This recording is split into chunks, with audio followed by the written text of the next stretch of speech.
Sir ನಮಸ್ಕಾರ. ನಮಸ್ಕಾರ sir, ತಮ್ಮೊಂದು ಪರಿಚಯ ಮಾಡಿಕೊಟ್ಟು ಇಲ್ಲಿ ಬಯೋಚಾರ್ ಬಗ್ಗೆ ಮಾಹಿತಿ ತಿಳಿಸ್ಕೊಡ್ತೀರಾ ಸರ್? ನಾನು ಡಾಕ್ಟರ್ ಅನಿಲ್ ಕುಮಾರ್ ಅಂತ ಹೇಳಿ ನನ್ನ ಹೆಸರು. ನಾನಿಲ್ಲಿ ಸಹ ಪ್ರಾಧ್ಯಾಪಕರು ಮಣ್ಣು ವಿಜ್ಞಾನ ತೋಟಗಾರಿಕಾ ವಿಶ್ವವಿದ್ಯಾಲಯದಲ್ಲಿ ಕೆಲಸ ಮಾಡ್ತಾ ಇದ್ದೀನಿ. ಸೊ ಬಯೋಚಾರ್ ಅಂದ ತಕ್ಷಣ ಏನಿದು ಅಂತ ಎಲ್ಲರಿಗೂ ಒಂಥರ ಗೊಂದಲ. ಬಯೋಚಾರ್ ಅಂತ ಹೇಳಿದ್ರೆ ಜೈವಿಕ ಇದ್ದಲು. ಸೊ ಇದು ನಮ್ಮ ಒಂದು ಕೃಷಿ ಯಾವಾಗ ಸ್ಟಾರ್ಟ್ ಆಯಿತು, ನಾವಂದ್ರೆ ಕಾಡಿನಲ್ಲಿ ಇದ್ದಾಗ ಕೂಡ ನಾವು ಅಂದ್ರೆ ಬಯೋಚಾರ್ ಬಳಕೆ ಮಾಡ್ತಾ ಅಂದ್ರೆ ಕೃಷಿ ಯಾವಾಗ ಸ್ಟಾರ್ಟ್ ಆಯಿತು ಅವಾಗಿಂದ ಕೂಡ ನಾವು ಬಯೋಚಾರ್ ಬಳಕೆ ಮಾಡ್ತಾ ಇದ್ವಿ. ಬಟ್ ಇತ್ತೀಚಿನ ದಿನಗಳಲ್ಲಿ ಯಾಕೆ ಬಯೋಚಾರ್ನ ಮತ್ತೆ ನಾವು ಬಳಕೆ ಮಾಡಬೇಕು, ಮತ್ತೆ ಅದರಿಂದ ಕೃಷಿಯಲ್ಲಿ ಯಾವ ರೀತಿ ಬಳಕೆ ಮಾಡಬೇಕು, ಮತ್ತೆ ಅದರಿಂದ ಅನುಕೂಲಗಳೇನು ಅಂತ ಹೇಳ್ಬಿಟ್ಟು ಒಂದೊಂದಾಗಿ ತಿಳ್ಕೊಂಡು ಹೋಗೋಣ. ಮೊದಲಿಗೆ ಬಯೋಚಾರ್ ಅಂದ ತಕ್ಷಣ ಯಾವುದಾದ್ರೂ ಆಯ್ತು ಅಂದ್ರೆ ನಮಗೆ ಕಟ್ಟಿಗೆ ಅಥವಾ ಕೃಷಿ ತ್ಯಾಜ್ಯಗಳು ಅಂದ್ರೆ ನಮ್ಗೆ ಉಪಯೋಗಕ್ಕೆ ಬರದೇ ಇರುವಂತ ತ್ಯಾಜ್ಯಗಳನ್ನ ಅಲ್ಪ ಪ್ರಮಾಣದಲ್ಲಿ ಗಾಳಿನ ಒದಗಿಸ್ಬಿಟ್ಟು ನಾವು ತಯಾರು ಅಂದ್ರೆ ಇದನ್ನ ತಯಾರು ಮಾಡ್ತೀವಲ್ಲ, ಅದಕ್ಕೆ ನಾವು ಬಯೋಚಾರ್ ಅಂತ ಹೇಳ್ತೀವಿ. ಬಟ್ ಇದನ್ನ ಕೃಷಿಗೆ ಯಾಕೆ ಬಳಕೆ ಮಾಡಬೇಕು ಅಂತ ಹೇಳಿದ್ರೆ, ನಿಮ್ಗೆಲ್ಲ ಗೊತ್ತಿದೆ ಇತ್ತೀಚಿನ ದಿನಗಳಲ್ಲಿ ನಮ್ಮ ಮಣ್ಣಿನ ಆರೋಗ್ಯ ಬಹಳ ಹದಗೆಟ್ಟಿದೆ. ಅಂದ್ರೆ ಮಣ್ಣಿನ ಆರೋಗ್ಯ ಹದಗೆಟ್ಟಿದೆ. ಅದರಿಂದ ಮಣ್ಣಿನಲ್ಲಿ ನೀರು ಹಿಡಿದಿಟ್ಕೊಳ್ಳೋ ಪ್ರಮಾಣ ಆಗಿರ್ಬೋದು, ಅಥವಾ ಮಣ್ಣಿನಲ್ಲಿರುವಂತಹ ಪೋಷಕಾಂಶಗಳಾಗಿರ್ಬೋದು, ಮಣ್ಣಿನಲ್ಲಿ ಮತ್ತೆ ಮುಖ್ಯವಾಗಿ ಸಾವಯವ ಇಂಗಾಲ. ಇದು ನಾವು ಯಾವುದೇ ಒಂದು ನಮ್ಮ ಭಾರತ ದೇಶದಲ್ಲಿ ಯಾವುದೇ ತಾಲೂಕಾಗಿ ಯಾವುದೇ ಜಿಲ್ಲೆಗೆ ನೀವು ಹೋದ್ರೆ ಕೂಡ ನಮ್ಗೆ ಸಾವಯವ ಇಂಗಾಲ ಬಂದ್ಬಿಟ್ಟು 0.5 ಬಹಳ ಕಡಿಮೆ ಇರುವಂತದ್ದು ನಾವು ಕಂಡು ಬರುತ್ತೆ, ಅದು ಕೃಷಿ ಭೂಮಿಗಳಲ್ಲಿ.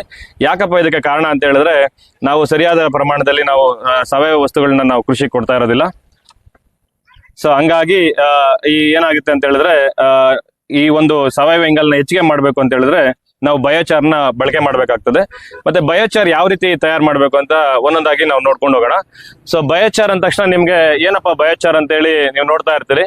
ಸೊ ನಾನು ಹೇಳ್ದಂಗೆ ಮೊದಲಿಗೆ ಬಯೋಚಾರ್ ಬಂದ್ಬಿಟ್ಟು ನೋಡಿ, ಯಾವುದೇ ಒಂದು ಅವಶೇಷಗಳು ಅಂದ್ರೆ ತೋಟಗಾರಿಕಾ ಬೆಳೆದ ಅವಶೇಷಗಳಾಗಿರ್ಬೋದು ಅಥವಾ ಕೃಷಿದ ಅವಶೇಷಗಳಾಗಿರ್ಬೋದು, ಅದನ್ನ ನಾವು ಕಡಿಮೆ ಪ್ರಮಾಣದಲ್ಲಿ ಇಂಗಾಲನ ಒದಗಿಸ್ಬಿಟ್ಟು ನಾವು ಸುಟ್ಟಾಗ ನಮ್ಗೆ ಬಯೋಚಾರ್ ಒದಗುತ್ತೆ.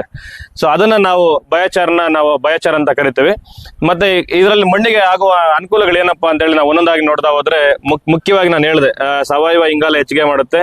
ಮತ್ತೆ ನಾವು ಯಾವ್ದಾದ್ರು ರಸಗೊಬ್ಬರಗಳು ಏನಾದ್ರು ಕೊಟ್ಟಾಗ ಸೊ ಅದು ಕ್ರಮೇಣವಾಗಿ ನಮ್ಗೆ ಏನಾಗುತ್ತೆ, ರಸಗೊಬ್ಬರಗಳು ಸಾಮರ್ಥ್ಯನ ಕೂಡ ಹೆಚ್ಚಿಗೆ ಮಾಡುತ್ತೆ.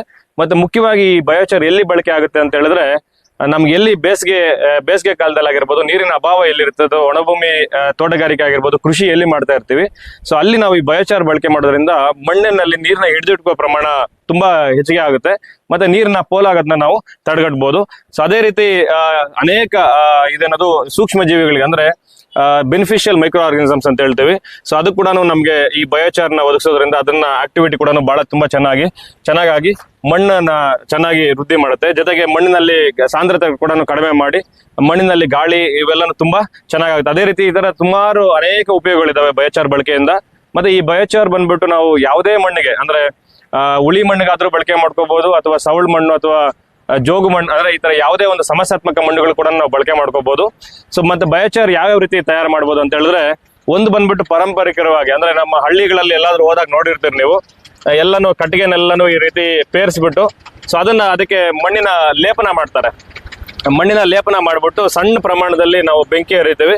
ಇದೊಂದು 2-3 ದಿವಸದಲ್ಲಿ ನಮಗೆ ಬಯೋಚಾರ್ ಅಂದ್ರೆ ಅಂದ್ರೆ ನಮ್ಗೆ ಇದ್ದಿಲ್ಲ ನಮ್ಗೆ ತಯಾರಾಗುತ್ತೆ. ಸೊ ಇನ್ನೊಂದು ಬಂದ್ಬಿಟ್ಟು ಎರಡನೇದು ಬಂದ್ಬಿಟ್ಟು ಈಗ ಅನೇಕ ಕಂಪನಿಗಳು ಕೂಡ ಈಗ ಬಂದಿದ್ದಾವೆ. ಈ ಕಂಪನಿಗಳಲ್ಲಿ ಮುಖಾಂತರ ನಮ್ಗೆ ಬಯೋಚಾರ್ ತಯಾರು ಮಾಡ್ತೀವಿ.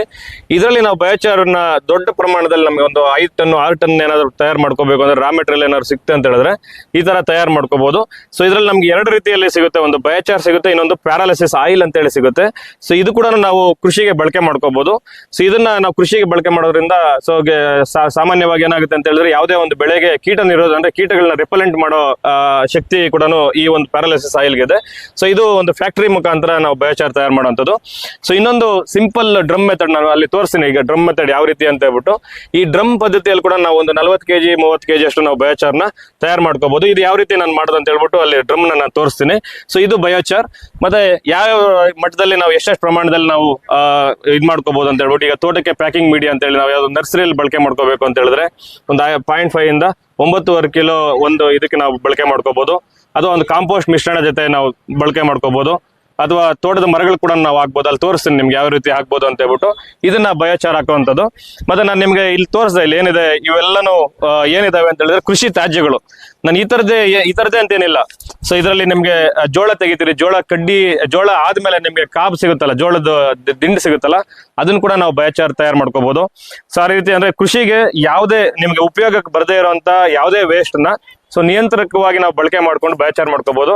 ಸೊ ಇದು ನಾನು ಹೇಳಿದೆ ಟ್ರೆಡಿಷನಲ್ ಮೆಥಡ್ ಅಲ್ಲಿ ನಿಮ್ಗೆ ಏನಿರುತ್ತೆ ಕಡ್ಡಿ ಎಲ್ಲ ಹಿಪ್ಪೆಲ್ಲ ಹಾಕಿ ಈ ರೀತಿ ಮಣ್ಣನ್ನೆಲ್ಲ ಚೆನ್ನಾಗಿ ಗಾಳಿ ಹೋಗ್ದಂಗೆ ಮಾಡ್ಬಿಟ್ಟು ಎಲ್ಲಾದ್ರೂ ಒಂದ್ ಕಡೆ ಫೈರ್ ಮಾಡಿದಾಗ ಇದು ಸಾಂಪ್ರದಾಯಿಕವಾಗಿ ನಾವು ಬಯೋಚಾರ್ ತಯಾರು ಮಾಡುವಂಥದ್ದು. ಸೊ ಇನ್ನೊಂದು ಮೆಥಡ್ ಏನಪ್ಪಾ ಅಂತ ಹೇಳಿದ್ರೆ ಇದು ಡ್ರಮ್ ಮೆಥಡ್ ಅಂತ ಹೇಳ್ತೀವಿ. ಸೊ ನೀವು ಯಾವ್ದಾದ್ರು ಒಂದು ಡ್ರಮ್ ನೀವೇ ತಯಾರು ಮಾಡ್ಕೋಬಹುದು. ಅಂದ್ರೆ ಈಗ ನಾನು ಹೇಳ್ತಾ ಇರೋಂಥದ್ದು ರೈತರೇ ಮನೆಯಲ್ಲೇ ಅವರೇ ತಯಾರು ಮಾಡ್ಕೊಳ್ಳೋಂಥದ್ದು. ಇದು ಡ್ರಮ್ ಯಾವ್ದಾದ್ರು ಒಂದು ಡ್ರಮ್ ಈ ತರದ ಕಬ್ಬಿಣದ ಡ್ರಮ್ ತಗೊಂಡು ನೀವು ಇದನ್ನ ಕ್ಲೀನ್ ಆಗಿ ಕಟ್ ಮಾಡೋಂಥ ಸುತ್ತಲೂ ಕಟ್ ಮಾಡ್ಬಿಟ್ಟು ಇದಕ್ಕೊಂದು ಚಿಮ್ನಿ ತರ ಐದಾರು ನೀವು ಸೆಂಟ್ರಲ್ ಆದ್ರೂ ಕೊಡ್ಕೋಬಹುದು, ಇಲ್ಲ ಅಂದ್ರೆ ಒಂದು ಸೈಡ್ ಅಲ್ಲಿ ಒಂದು ಚಿಮ್ನಿ ತರ ಒಂದು ಮಾಡ್ಕೊಳ್ಳೋಂಥದ್ದು. ಮತ್ತೆ ಡ್ರಮ್ ನ ಕೆಳಗಡೆ ರಂಧ್ರಗಳು ನಾನು ಆಗ್ಲೇ ಆ ಚಿತ್ರದಲ್ಲಿ ತೋರಿಸ್ದಂಗೆ ಡ್ರಮ್ ನ ಕೆಳಗಡೆ ರಂಧ್ರಗಳು ಮೋಸ್ಟ್ಲಿ ಕಾಣ್ತಾ ಇದಾವ, ಕಾಣಿಸ್ತಾ ಇದೆ ಸರ್. ಆ ತರ ರಂಧ್ರಗಳನ್ನ ಕೊಟ್ಕೊಂಡು ಸೊ ಅದಾದ್ಮೇಲೆ ನೀವೇನ್ ಮಾಡ್ಬೋದಪ್ಪ ಅಂತ ಹೇಳಿದ್ರೆ ಇದಕ್ಕೆ ಯಾವ್ಯಾವ ಇರ್ತಾವ ಕೃಷಿ ತ್ಯಾಜ್ಯಗಳನ್ನೆಲ್ಲ ಮಿಶ್ರಣ ಮಾಡ್ಬಿಡೋದು. ಅಂದ್ರೆ ಏನೇನು ವೇಸ್ಟ್ ಬರ್ತದೆ ನಿಮ್ಮ ಹೊಲದಲ್ಲಿ ಸೊ ಅವನ್ನೆಲ್ಲಾನು ತುಂಬಿಸ್ಬಿಟ್ಟು ಸೊ ಈ ತರ ಕೃಷಿ ತ್ಯಾಜ್ಯಗಳನ್ನೆಲ್ಲ ತುಂಬಿಸ್ಬಿಟ್ಟು ಸೊ ನೀವೇನ್ ಮಾಡ್ಬೇಕಂತ ಹೇಳಿದ್ರೆ ಮೇಲಿನಿಂದ ನೀವು ಬೆಂಕಿನ ಹಾಕ್ಬೇಕಾಗತ್ತೆ. ಮೇಲಿಂದ ಬೆಂಕಿ ಹಾಕಿ ಸೊ ಈ ತರ ನೀವು ಒಂದು ಚಿಮ್ನಿ ಅಥವಾ ಏನು ಮುಚ್ಚಟನೆ ಮಾಡಿರ್ತೀರಿ ಇದನ್ನ ಮುಚ್ಚಿಬಿಟ್ರೆ ಸೊ ನಿಮ್ಗೊಂದು 2 ತಾಸಲ್ಲಿ ನಿಮ್ಗೆ ಬಯೋಚಾರ್ ತಯಾರಾಗ್ತದೆ.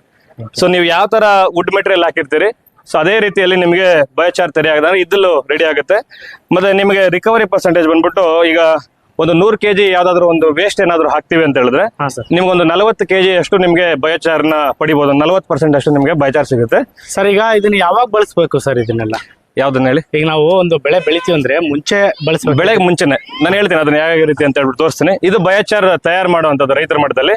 ಸೊ ಬಯೋಚಾರ್ ತಯಾರಾದ್ಮೇಲೆ ಸೊ ನೀವು ಯಾವ್ದಾದ್ರು ಒಂದು ನೆಲದಲ್ಲಿ ಹಿಂಗ್ ಹರಡ್ಬಿಟ್ಟು ಸೊ ಅದನ್ನ ಇದ್ರಲ್ಲಿ ಏನಿರುತ್ತೆ ಅಂತ ಹೇಳಿದ್ರೆ ಈ ತರ ಇರುತ್ತೆ, ಅದನ್ನ ಪುಡಿ ಮಾಡ್ಬೇಕು. ಸೊ ಪುಡಿ ಮಾಡ್ಬಿಟ್ಟು ನೀವು ಪುಡಿ ಆದ್ಮೇಲೆ ಈ ತರ ಇದ್ದಲು ರೆಡಿ ಆಗುತ್ತೆ ನಿಮ್ಗೆ. ಸೊ ಈ ತರ ಇದ್ದಲು ರೆಡಿ ಆದ್ಮೇಲೆ ಅದಕ್ಕೆ ಎನ್ರಿಚ್ಮೆಂಟ್ ಅಂತ ಹೇಳ್ತೀವಿ. ಅಂದ್ರೆ ಬಯೋಚಾರ್ನ ಡೈರೆಕ್ಟ್ ಆಗಿ ನಾವು ಬಳಕೆ ಮಾಡಿದ್ರೆ ಸೊ ರೈತರಿಗೆ ಇದು ಬಹಳ ಮುಖ್ಯವಾಗಿರುವಂತದ್ದು. ಅಂದ್ರೆ ಬಯೋಚಾರ್ ಬಳಕೆ ಮಾಡ್ಬೇಕು ಅಂತ ಹೇಳಿದ್ರೆ ಎನ್ರಿಚ್ಮೆಂಟ್ ಬಹಳ ಅವಶ್ಯಕತೆ. ವಿತೌಟ್ ಎನ್ರಿಚ್ಮೆಂಟ್ ಏನಾದ್ರು ಬಯೋಚಾರ್ ಏನಾದ್ರು ಬಳಕೆ ಮಾಡ್ತೀವಿ ಅಂತ ಹೇಳಿದ್ರೆ ಅದರಿಂದ ಆಗುವಂತ ದುಷ್ಪರಿಣಾಮಗಳು ಕೂಡ ನಾವು ರೈತರು ಅನುಭವಿಸಬೇಕಾಗುತ್ತೆ.